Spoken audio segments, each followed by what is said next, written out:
খাঁচার হিসাব করলে ৩৬০ স্কোয়ার ফিট, তবে মুরগি পালন করা হচ্ছে ৫৫০ পিস।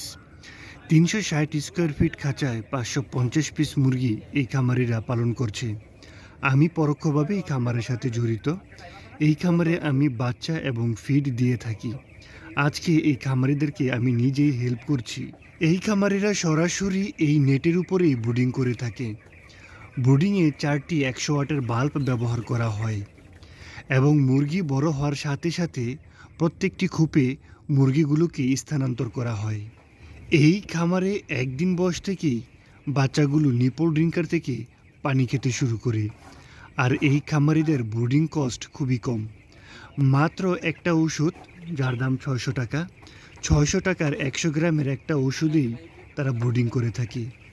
এরপর তারা ভিটামিনের একটা ডোজ করে, যার দাম ২০০ টাকা। এই খামারটির অনেকগুলো ভুল রয়েছে, নির্মাণাধীন ভুল। যদিও এই খামারটি ছিল প্রথমে গরুর খামার, তারপর এটিকে করা হয়েছে মুরগির খামার। বুঝতেই পারছেন, গরুর ব্যবসায় লস হয়েছিল। এখন প্রশ্ন হচ্ছে মুরগির বীজটা কিভাবে পরিষ্কার করা হয়। মুরগির বীজটা সরাসরি ফ্লোরে পড়ে, আর ফ্লোরটা পাকা। ফ্লোর থেকে দুই ধরনের ২টা হাতল দিয়ে প্রথমে এক জায়গায় করা হয়। তারপরে ২টা বেলচার সাহায্যে এগুলো বালতি এবং বলে করে বাইরে নিয়ে ফেলে দেওয়া হয়। এভাবেই খামারটি পরিষ্কার করা হয়।